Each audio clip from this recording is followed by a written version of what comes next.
एकूण या सगळ्या गोष्टींचं साकल्यानं आकलन करून घेण्याचा प्रयत्न होत नाही, सुटं आकलन करून घेण्याचा प्रयत्न होतो आणि त्यातून मग या प्रकारचा अशा वेळी आपण बोलतो आहोत की जिथे दिवसापेक्षा रात्रीच गोष्टी घडत असतात. हे बिल सुद्धा पास झालं रातोरात आपल्याकडे काय होतं ते आपण बघितलेलं आहे. रात्रीचा अंधार ह्या लोकांना जास्त सोयीचा वाटतो, त्यामुळे दिवसा उजेडामध्ये काही करण्यापेक्षा सुद्धा. पण तरी पण हे सांगितलं पाहिजे की महाराष्ट्रामध्ये रातोरात अनेक गोष्टी करण्याचा प्रयत्न केला खरा, पण तरी सुद्धा महाराष्ट्राच्या निकालानं या सगळ्या हुकुमशाही वृत्तींना तेवढंच फटकारलेलं पण आहे.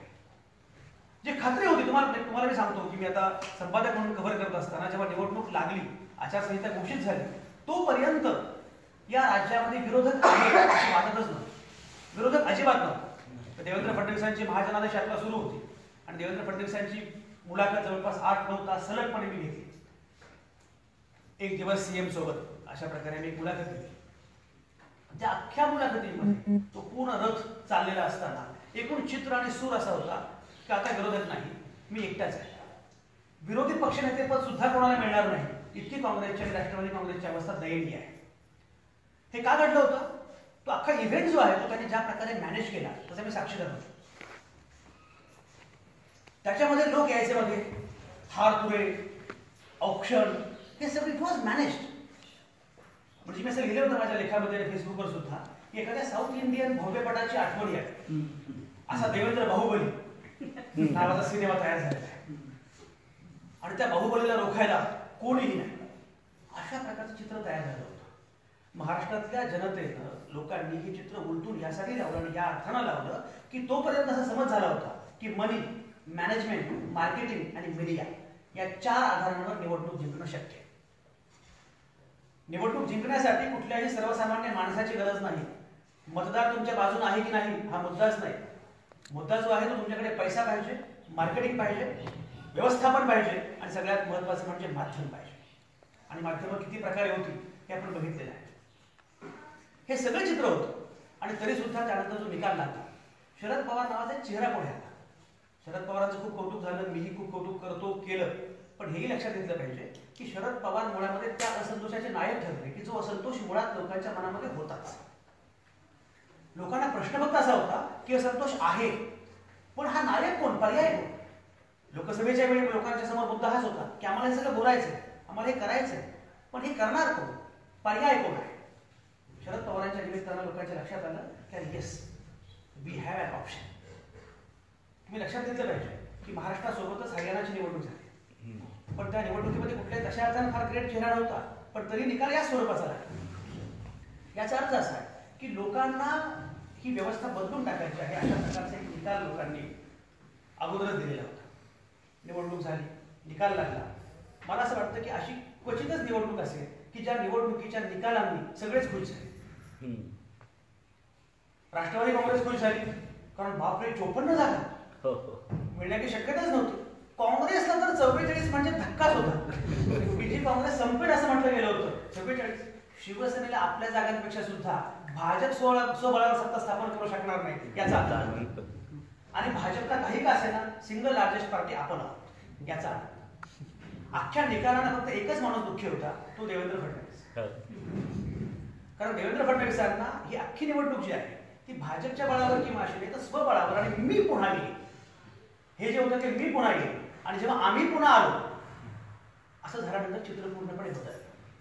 आणि मग आपण असं बघितलं पुढच्या ज्या मारामाऱ्या आहे, पुढची जी व्यूहरचना आहे, पुढचं जे राजकारण आहे, आणि मुद्दा मी या ठिकाणी गोष्ट ठेवतो. आणि आता काय होतं, अंबाजोगाईत पण मी हा मुद्दा म्हणला की जेव्हा अशा प्रकारची राजकीय प्रक्रिया येते, सगळे पक्ष या प्रकारे वागायला लागतात, तेव्हा साधारणपणे आपल्यासारख्या सर्वसामान्य मध्यमवर्गीयांचे एक सूर असेल तर राजकारणच पाहिजे. एक जात राजकारण बदमाश. आपण एक लक्षात घेतलं पाहिजे, मुळामध्ये राजकारणाला बदमाश ठरवून हा बदमाशांचा डाव असतो आणि आपण स्वतः राजकीय भूमिका घेणं म्हणजे आपण राजकाला पाठिंबा देणं. राजकारण सुनील खिल्लानी नावाच्या लेखकाचं आयडिया ऑफ इंडिया नावाचं पुस्तक आहे. त्या पुस्तकात ते असं म्हणतात की भारतामध्ये राजकारण फार आहे असं म्हटलं जातं. भारतामध्ये राजकारण फार आहे हे खरंच आहे, पण त्याहून हे खरं आहे की राजकारणामुळेच भारत आहे. राजकारण काय आहे? राजकारणात खुला अवकाश आहे. उदाहरणार्थ इथे निवडणूक लढवायची आणि ठरलं की अक्षय मानवचे यापैकी कोण अध्यक्ष असेल तर 4 लोक उभे राहतील ना. ते नाटक करतील, भांडण करतील, काही करतील. पण मी उद्या म्हणेन की अविनाश इंगळे अध्यक्ष, अभिजित मंगल अध्यक्ष, राजकारण संपलं. जेवढा खुलेपणाचा अवकाश वाढतो, जेवढे प्लेयर्स वाढतात, तेवढा राजकारणाचा ताण वाढतो आणि तो वाढला पाहिजे. आणि ते कीर्तनकार सांगत असतात, पूर्वी घरं बघा कशी शांत. अरे शांत म्हणजे बाई बोलतच नव्हते. त्या स्मशान शांततेपेक्षा आजच्या आमच्या घरातलं भांडण पण प्रिय आहे मला. कारण बाई भांडते, बाई बोलते. जिथे कोणी आवाजच करायचा नाही या निकषावर शांतता मोजली जाते. आणि आज तर अवस्था अशी आहे की निकाल नको पण शांतता हवी, न्याय नको पण शांतता हवी, अशी आपली आता होत चाललेली आहे. अयोध्येचा निकाल काय लागला, याचा निकाल काय लागला, तर न्याय नका का मिळेना पण शांतता पाहिजे. शांततेची ही किंमत. जेव्हा प्रादेशिक पक्ष वाढले या देशामध्ये तेव्हा खूप लोकांचं आणि प्रामुख्याने उजवीकडे झुकलेल्या अनेक विचारवंतांचं म्हणणं असं होतं की प्रादेशिक पक्ष हा लोकशाही समोरचा धोका आहे. तेव्हापासून मी माझी भूमिका हेच मांडत होतो की प्रादेशिक पक्ष उलट पक्ष लोकशाही अधिक प्रशस्त करतात. प्रत्येक सर्वसामान्य माणसाला, पक्षाला असं वाटतं की माझी एक जागा आहे, माझी एक बाजू, माझी भूमिका आहे आणि ते येतात या राजकीय प्रक्रियेमध्ये. हे अत्यंत महत्वाचं आहे. त्यामुळे हे सगळं घडत असताना एक मुद्दा मी सांगितलं यासाठी की हे जे काही चाललं होतं, शिवसेना एकत्र आली, मग Congress, NCP, it was pure politics. It's good आणि आपण त्याचं कौतुक केलं पाहिजे. पण हे आताच घडलेलं नाही.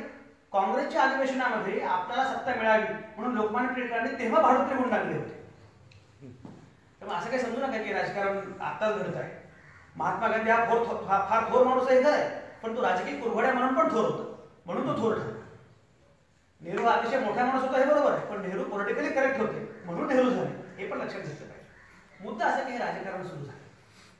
यात महत्वाचं काय म्हणजे माझ्या लेखी शिवसेना आणि काँग्रेस, एनसीपी एकत्र येणं हे चांगला वाईट हा मुद्दाच नाही. माझ्या लेखी सगळ्यात महत्वाचा मुद्दा असा आहे की जे लोक या लोकांना घाबरत होते ते डर, ते भय निघून जाणं हे फार महत्वाचं आहे. लोकांना पूर्वी असं वाटायचं, आजही अनेकांना असं वाटतं की कुछ भी करो यार, हे शेवटी जिंकणार. एक तर निवडणुकीच्या रिंगणात जिंकणार किंवा नंतर काहीतरी गाड्या करतील, नंतर काहीतरी खेळी करतील, नंतर जिंकतील, पण बेसिकली विजय यांचाच होणार. आपण यांना रोखू शकत नाही. हे सिद्ध केलं गेलं की तुम्ही कितीही प्रयत्न केले तरी सुद्धा आम्ही जर ठरवलं तर आम्ही सगळे पक्ष एकत्र येऊन तुमच्या या सगळ्या कुरघोड्यांना त्याच्यावर मात करू शकतो, हे सिद्ध केलं. आणि म्हणून या 3 पक्षांनी एकत्र येणं, त्याने अमित शहा आणि भाजपच्या सगळ्या ज्या काही खेळी आहेत त्याच्यावर मात करणं हे जास्त महत्वाचं होतं. सरकार स्थापन झालं, पुढे त्यांचं काय व्हायचं किती काळजी केली वगैरे हा मुद्दा वेगळा आहे. महाराष्ट्राच्या निवडणुकांनी जो संदेश दिला तो संदेश आपण लक्षात ठेवला. मला या निमित्ताने काही गोष्टी नोंदवायच्या आहेत. मगाशी मी उल्लेख केला की एकीकडे यांना ध्रुवीकरणाचं राजकारण करायचं. आयडिया ऑफ इंडियाचा मगाशी उल्लेख झाला. काहीही झालं तरी सगळी लढाई हिंदू मुस्लिम अशीच नेली पाहिजे. ते मला आठवतं मी जेव्हा साम टीव्हीचा संपादक होतो तेव्हा मी जर म्हटलं की आपण आज शेतीवर चर्चा करूया, मी अनेक शो केले सुद्धा, पण ही चर्चा करूया, तर मला माझे सहकारी सांगायचे की सर त्याला TRP मिळणार. आणि मग मुद्दा कुठला? भगवद्गीतेला राष्ट्रीय ग्रंथ करावं की नाही, अशा प्रकारच्या नॉन इश्यूजवर चर्चा करायची. तुम्ही जर बघितलं गेल्या 5-6 वर्षांमध्ये याच प्रकारची चर्चा, मॉब लिंचिंग पासून, अयोध्येपासून, गोमांस पासून, राम मंदिर, NRC 370, 35 ही सगळी चर्चा सुरू आहे की ज्यामुळे चर्चा केवळ हिंदू विरुद्ध मुस्लिम, हिंदू आणि मुस्लिम एवढीच. आणि ही चर्चा सुरू केल्यानंतर मग अनेकदा घडतं असतं की जे काठावरचे लोक असतात त्यांना असं वाटतं की अरे बरोबर आहे, बहुसंख्य म्हणून आपल्याला काहीतरी अन्यायच झाला पाहिजे. आता हे काहीतरी इथे चाललंय ते खूपच चांगलं झालं. आतापर्यंत मुस्लिमांचा फार अन्याय करण्याचा प्रयत्न झाला. बेसिकली राजकारणाचा डिस्कोर्स बदलण्याचा, राजकीय प्रक्रियेचा आशय बदलून टाकण्याचा प्रयत्न या लोकांकडून सातत्याने गेल्या काही वर्षांमध्ये होतो आहे. माझ्या पुस्तकामध्ये मी एक घटना सांगितली आहे आणि ती मुद्दाम सांगणं आवश्यक यासाठी आहे कारण त्यातून कळतं आपल्याला की भारत नावाची गोष्ट काय आहे. भारत काय आहे हे जेवढं भारतीयांना कळतं त्याहून जास्त बाहेरच्या लोकांना कळतं. म्हणजे आपल्याकडे बराक ओबामा जेव्हा भारतामध्ये आले आणि मनमोहन सिंगांना उद्देशून, मोदींना उद्देशून ते असं म्हणाले होते की mister Modi, do you know what is beauty of India? You have Mary Kom, Milkha Singh, Shahrukh Khan all together. तुमच्याकडे एकाच वेळी हे 3ही आयकॉन आहेत. त्याचं आपल्याला कौतुक वाटत नाही, आश्चर्य वाटत नाही, कारण त्याच्यासह आपण मोठे झालेलो आहोत. बाहेरच्या लोकांना याचं प्रचंड कौतुक वाटतं. मी जे म्हटलं की मी जेव्हा इंडोनेशियाला गेलो होतो, ते जावेद नावाचा एक मला माझा मित्र भेटला आणि तो मला असं म्हणाला की तुम्हाला हे माहिती आहे की इंडोनेशिया हा जगातला सगळ्यात मोठा मुस्लिम देश आहे, सगळ्यात मोठी मुस्लिम लोकसंख्या असणारा, सगळ्यात मोठी मुस्लिम लोकसंख्या असणारा, बरोबर आहे, तो बालीमध्ये मंदिरं पण आहे. इंडोनेशिया सगळ्यात मोठा मुस्लिम देश आणि जगातला क्रमांक 2चा मुस्लिम देश कुठला आहे? भारत. पण त्याला असं वाटत होतं की भारत हा हिंदू बहुल आहे. तो त्याला मी म्हटलं तुझा देश खूप चांगला आहे.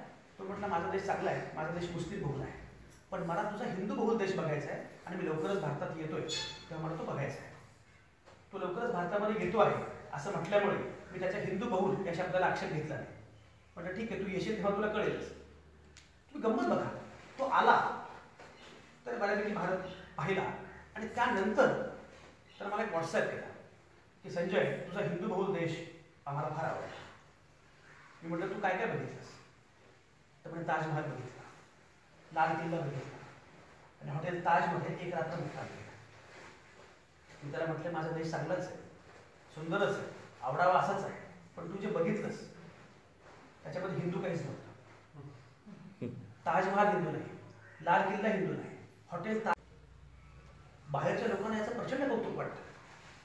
मी जे म्हटलं की मी जेव्हा इंडोनेशियाला गेलो होतो, ते जावेद नावाचा एक मला माझा मित्र भेटला आणि तो मला असं म्हणाला की तुम्हाला हे माहिती आहे की इंडोनेशिया हा जगातला सगळ्यात मोठा मुस्लिम देश आहे, सगळ्यात मोठी मुस्लिम लोकसंख्या असणारा, सगळ्यात मोठी मुस्लिम लोकसंख्या असणारा, बरोबर आहे, तो बालीमध्ये मंदिरं पण आहे. इंडोनेशिया सगळ्यात मोठा मुस्लिम देश आणि जगातला क्रमांक 2चा मुस्लिम देश कुठला आहे? भारत. पण त्याला असं वाटत होतं की भारत हा हिंदू बहुल आहे. तो त्याला मी म्हटलं तुझा देश खूप चांगला आहे. तो म्हटला माझा देश चांगला आहे, माझा देश मुस्लिम बहुल आहे, पण मला तुझा हिंदू बहुल देश बघायचा आहे आणि मी लवकरच भारतात येतोय तेव्हा मला तो बघायचा आहे. तो लवकरच भारतामध्ये येतो आहे असं म्हटल्यामुळे मी त्याच्या हिंदू बहुल या शब्दाला आक्षेप घेतला नाही. म्हटलं ठीक आहे, तू येशील तेव्हा तुला कळेलच. तुम्ही गंमत बघा, तो आला तर बऱ्यापैकी भारत पाहिला आणि त्यानंतर तर मला एक व्हॉट्सॲप केला की संजय, तुझा हिंदू बहुल देश आम्हाला फार आवडला. मी म्हटलं तू काय काय बघितलंस? तर म्हणजे ताजमहाल बघितला, लाल किल्ला बघितला आणि हॉटेल ताजमध्ये एक रात्र मुक्काम केला. मी त्याला म्हटलं माझा देश चांगलाच आहे, सुंदरच आहे, आवडावा असाच आहे, पण तू जे बघितलंस त्याच्यामध्ये हिंदू काहीच नव्हतं. ताजमहाल हिंदू नाही, लाल किल्ला हिंदू नाही, हॉटेल ताजचा मालक पण हिंदू नाही, पण तरी माझा देश थोर आहे. हे जे वेगळेपण आहे आपलं, हे वेगळेपण, या वेगळेपणावर हल्ला करण्याचा प्रयत्न. आणि आता काय होतं तुम्हाला सांगतो, सगळ्यात मोठी अडचण काय? संविधानावर हल्ला होतो, संविधान बदललं जाईल असं आपल्याकडे लोकांना फार चिंता असते. हे सगळं काय चाललंय? संविधान वेगळं बदलण्याची गरज नसतेच. NRC या प्रकारे लागू करणं, या प्रकारे सगळं देशाचं राजकारण घडवणं, यासाठी पुन्हा संविधान बदलण्याची गरजच नाही आहे. त्या स्पेसमध्ये ज्या प्रकारे हल्ला होतो आहे संविधानावर आणि सर्वसामान्य माणूस जो केंद्रबिंदू असला पाहिजे त्यालाच ढकलून दिलं जात आहे. अशा वेळी आपल्यासमोर असणारं आव्हान आपण ओळखलं पाहिजे की आव्हान कुठल्या स्वरूपाचं आहे. मग अशा आपण उल्लेख केला भारताचं वेगळेपण काय, तर मुळामध्ये भारतामध्ये जी बहुविधता आहे. मी मागे सांगितलं होतं की चर्चिल 1940 मध्ये म्हटलं होतं की भारत हा देशच नाही आहे, भारत ही फक्त भौगोलिक आकृती आहे. ज्याप्रमाणे अक्षरवृत्त असतं, विषुववृत्त असतं, रेखावृत्त असतं पण दिसत नाही, तसं भारत आहे म्हटलं. कुठे भारत, कसा काय ओळखायचा? तो पुढे असं म्हणाला की भारत स्वतंत्र झाल्यानंतर काही वर्षांमध्ये हा देश दुभंगला, चर्चेचा देश दुभंगला, पण तुमचा माझा देश मात्र दुभंगला नाही. हे कशामुळे घडतं? तर आणखी कारण आहे. डॉक्टर आयेशा सिद्दीका नावाच्या पाकिस्तानी अभ्यासक आहे, त्यांचं एक पुस्तक मिलिटरी इनकॉर्पोरेट इन पाकिस्तान या नावाचं. त्या पुस्तकाचा मराठीमध्ये मीच अनुवाद केलेला आहे, पाकिस्तान लष्करी सत्तेचे अर्थरंग या नावात. त्यात त्या बाईंची भूमिका फार साधी आहे. मग गमत अशी की ते भाषांतर जेव्हा मी केलं तेव्हा व्हॉट्सॲप वगैरे काही नव्हते, 2007 की 2008 ची गोष्ट आहे. ते पुस्तक जेव्हा आलं, त्या पुस्तकाची बरीच चर्चा जागतिक स्तरावर होते. आपल्याकडे प्रकाश बाळाने मला फोन केला आणि प्रकाश बाळ मला म्हणाले की संजय, तेव्हा मी लोकसत्ताचा सहसंपर्क होतो, संजय तू हे पुस्तक मराठीत आणलं आहेस. ठीक आहे, ते पुस्तक आलं तर मग आयेशा सिद्दीकांशी मी मेलवर बोललो.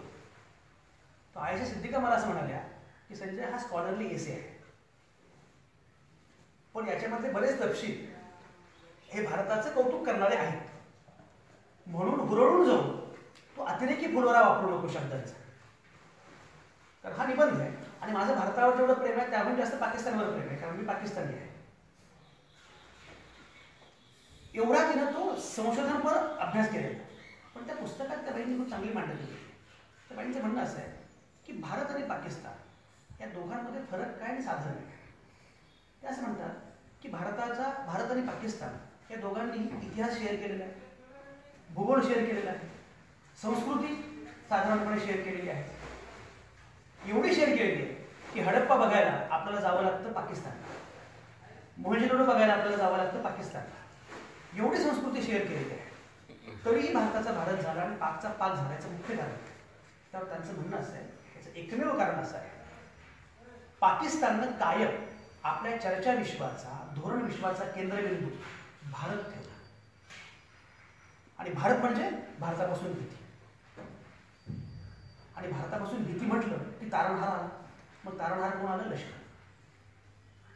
एकदा भारत हिंदूंचा असं नॅरेटिव्ह सेट केलं की पाकिस्तान मुस्लिमांचा, असं म्हणणं सोपं जातं. मग धर्मांध शक्ती वाढत जातात.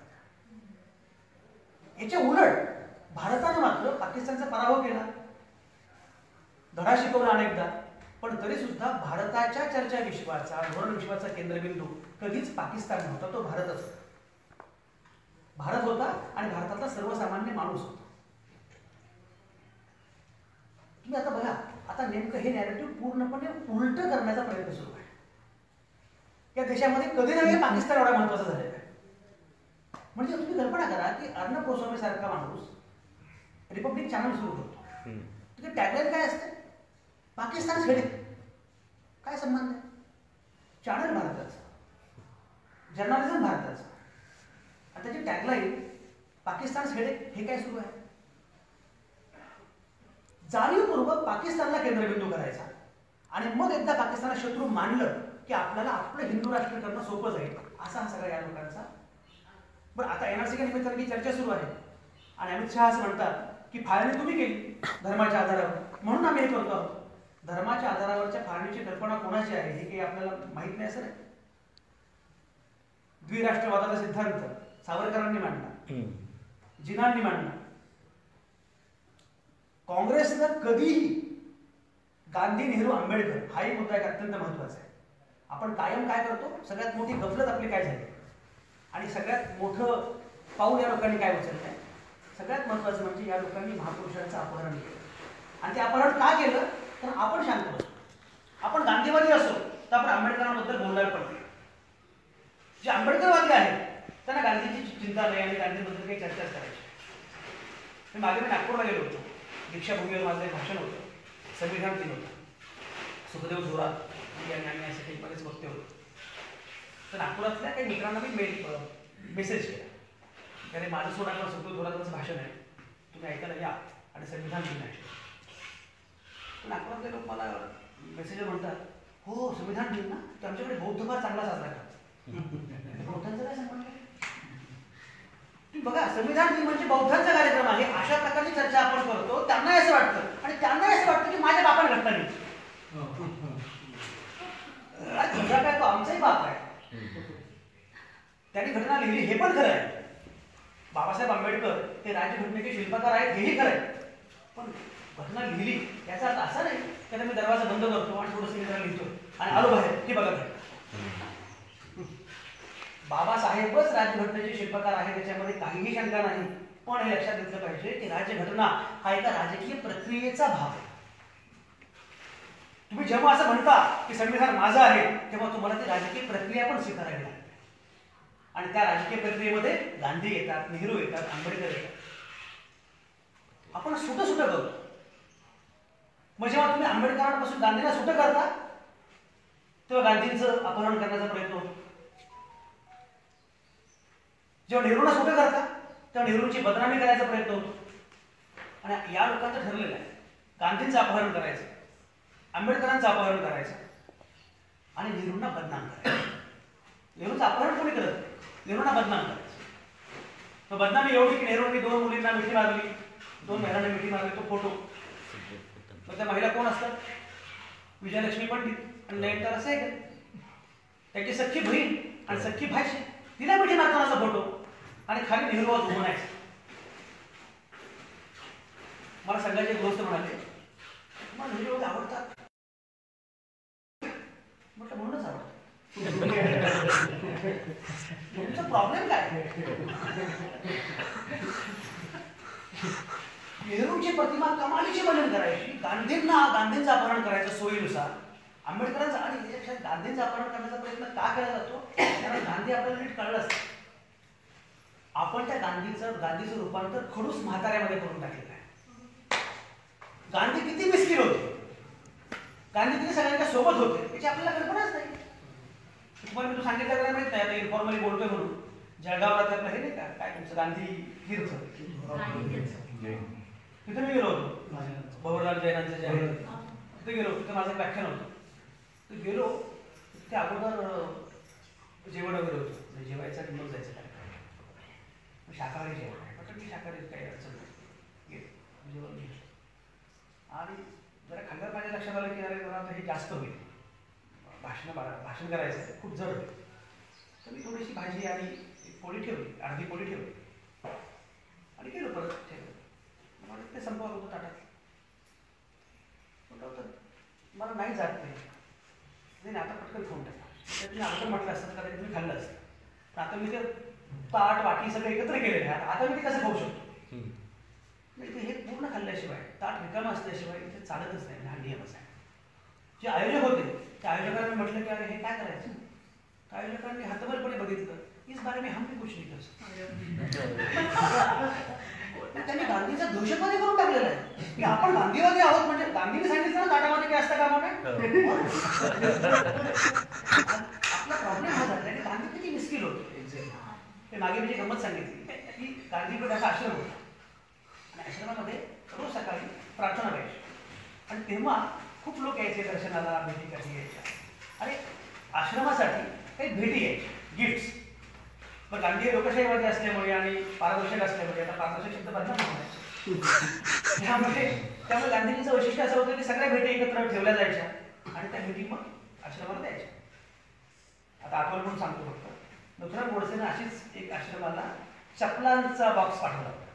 नथुराम गोडसे चपलांचा बॉक्स पाठवल्यानंतर जोडे हे जुने. मुद्दा असा की मी ही मूल्य मानतोय बरोबर आहे, याचा अर्थ तुम्ही ते करता म्हणजे तुम्ही सगळे डिस्कार्ड, असं गांधीजी अजिबात नाही.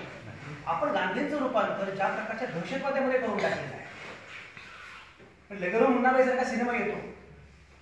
मी माझ्या आईवडिलांसोबत तो सिनेमा बघायला गेलो, तर माझे आईवडील दोघे शिक्षक. काय प्रकारे हा संजय, गांधींची हे टिंगल ढमाळी. लक्षात घ्या, तुमचा प्रॉब्लेम असा होता तुमच्या पिढीचा की मोहनदास करमचंद गांधी या विषयावर बोलायचं म्हणजे एरंडेल पिल्यासारखा.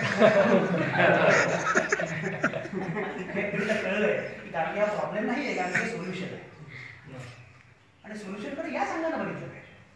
हा गांधी आपण सोडला, गांधीचं रूपांतर आपण दहशतवाद्यामध्ये करून टाकलं, मग गांधींचं अपहरण करण्याचा प्रयत्न या लोकांनी केला. रातोरात या लोकांना गांधी प्रातस्मरणीय वाटायला लागले. आंबेडकरांचं अपहरण करण्याचा प्रयत्न हे करू तरी कसा शकतात? म्हणजे जेव्हा आमचे बाबासाहेब आंबेडकर राज्यघटनेचं निर्माण करत होते तेव्हा जंतर मंतरवर हे लोक साधूंचे मोर्चे काढत होते आणि या जातीच्या माणसाला राज्यघटना लिहायचा अधिकार कोणी दिला असे विचारत होते. बाबासाहेब ज्याप्रमाणे मसुदा समितीचे अध्यक्ष होते त्याचप्रमाणे ध्वज समितीवर पण ते होते. एक किस्सा बाबासाहेबांनी घटना लिहून ठेवलेली आहे. बाबासाहेब असं म्हणतात की ते दिल्लीला निघाले होते तेव्हा मुंबईमध्ये एका ब्राह्मण साधूंचं शिष्टमंडळ त्यांना भेटायला आणि ते म्हणाले की तुम्ही काही करा बाबासाहेब, गिराणी तर एक गोष्ट मात्र करा, तो म्हणजे ध्वज जो आहे तिरंगा होता कामा नये. 3 हा आकडाच अपवित्र आहे. तिरंगा होता कामा नये, भगवा झेंडा झाला पाहिजे. बाबासाहेब हसले आणि आपल्या सरकाराला म्हणाले या देशाचा झेंडा भगवा असावा असं हे ब्राह्मण एका महाराजा सांगतात. पण ज्यांनी बाबासाहेबांची जात काढली, ऑर्गनायझर हे संघाचं मुखपत्र आहे. संघाच्या मुखपत्रामध्ये अग्रलेख आहे, अग्रलेख ऑर्गनायझर मध्ये, लेख नाही अग्रलेख आहे त्या काळात. आणि त्या अग्रलेखामध्ये असं म्हटलंय की ऋषी आंबेडकर आणि महर्षी नेहरू उपासना म्हटलंय. ऋषी आंबेडकर आणि महर्षी नेहरू हे दोघे मिळून भारताची मूळ राज्यघटना बदलत आहेत. भारताची राज्यघटना एकच आहे, मनुस्मृती, आणि शिल्पकार एकच आहे, महर्षी मनु. अशा प्रकारचे लोक आज बाबासाहेबांचं अपहरण करतात, गांधींचं अपहरण करतात, आणि तरी आपण गप्प आहोत. कारण मी मगाशी म्हटल्याप्रमाणे आपण आपली प्रतीकं विसरतो. अरे भगतसिंग आपल्या वाडीपर्यंत बसत जावे यांची. राम हा शब्द उच्चारला असता तरी भगतसिंगाने मुस्काळत मारली असं. असा नास्तिक माणूस तो भगतसिंग आमच्या म्हणेपर्यंत मदत जाते, पटेल आमचे म्हणेपर्यंत मदत जाते. हे सगळं जे काही सुरू आहे, मला असं वाटतं की याच्यामध्ये अलीकडच्या काळात एक मोठा मुद्दा असा आहे, मोठी अडचण अशी आहे आपल्या लोकांची, की अलीकडच्या काळात आपण थोडेसे रिॲक्शनरी झालेलो, प्रतिक्रियावादी झालेलो. आणि मी नेहमी असं म्हणतो, परिवर्तनवादाबद्दल माझी एक तक्रार आहे. तक्रार अशी आहे की परिवर्तनवादाने एवढे अपरिवर्तनीय आणखी कोणीच नाही. ते बदलतच नाही, आणि मुळामध्ये त्यांना हे लक्षात येत नाही की चूक कुठे झाली, बदलत काय झाली. मी मगाशी म्हटल्याप्रमाणे आपण आपली प्रतीकं विसरतो, आपण आपले सिम्बल्स विसरतो. लोकशाहीमध्ये, राजकारणामध्ये प्रतीकांना खूप महत्त्व असतं. विशेषतः ज्या राजकारणामध्ये, ज्या देशामध्ये निवडणुका चिन्हांच्या आधारावर लढवल्या जातात, त्या देशामध्ये तर प्रतीकांना जास्तच महत्त्व असतं. असं असतानाही आपण आपली प्रतीकं विसरलो. मी मगाशी गांधींचा उल्लेख केला. गांधी मोठा का? कारण गांधींनी रामाचा वापर केला. तुम्हाला कल्पना आहे, गांधींनी जेव्हा रामाचा वापर केला, गांधींच्या हातातून राम गेला, तो कोणाच्या हातामध्ये गेला? गांधीच्या बोटातनं काय बाहेर पडली, तिने काय नंगानाच घातला. गांधींनी रघुपती राघव राजा राम पण म्हटलं, गांधींनी भगवद्गीता माझी आई हे पण म्हटलं, गांधींनी काय मला प्रिय आहे असं पण म्हटलं. मी विद्यार्थी आहे कम्युनिकेशनचा. मास्टर कम्युनिकेशन नावाची एक थिअरी आहे. ती मांडणी अशी करते की ज्या कालावधीमध्ये प्रामुख्याने गांधींचा अभ्यास करते, गांधी जेव्हा हे सगळं राजकारण करत होते, घडवत होते, तेव्हा आपल्याला माहिती आहे तेव्हा कम्युनिकेशनची साधनं काहीच नव्हती. फार दूरची गोष्ट आहे, माईक मिळेल की नाही, काहीच साधनं काहीच नव्हती. तरी सुद्धा गांधींनी एकाच वेळी अवघ्या देशभर या प्रकारे जाळं कसं काय दिलं. आणि गांधी म्हणजे स्वातंत्र्य लढा असं कसं काय आश्चर्य वाटतं, कुतूहल वाटतं. त्यावर गांधींनी स्वतः सांगितलं, बीबीसीच्या एका पत्रकारांना गांधींची मुलाखत घेतली की तुम्हाला कसं काय शक्य झालं. तो गांधी असं म्हणाले, I believe in common man's wisdom. सर्वसामान्य माणसाच्या शहाणपणामध्ये माझा विश्वास आहे, शहाणपणा. आणि गांधी पुढे असं म्हणतात की मला सर्वसामान्य माणसाला काही वेगळं सांगायचं नाहीये, त्यांच्यामध्ये जे सामूहिक शहाणपण आहे तेच मला घ्यायचं आहे, आणि त्याच्या आधारे मला पुढची व्यवस्था निर्माण करायची आहे. म्हणजे सामूहिक शहाणपण आहे. मधल्या काळात काय झालं, सगळं परिवर्तन वाटायला सर्वसामान्य माणसाची प्रतीकं नाकारायला सुरुवात केली. समजा ज्योतीच्या घरी मी गेलो आणि ज्योतीच्या घरामध्ये देवघर आहे, बाप आहे, ज्योती फारच म्हणजे आपल्या विचारांची नाही. हे जे आपण सुरू केलं, गांधींनी याच्या उलट तुम्ही कल्पना करा ना. मला सांगा, आज या घडीला मोदींसारखा एक सर्वसामान्य शक्तिमान माणूस सत्तेमध्ये आहे, तरीही तुम्हाला आवाज करणं अवघड जातं. गांधींनी तेव्हा सर्वसामान्य शेतकरी सोडा, टाटा बिर्ला पण सोबत घेतले. एक लक्षात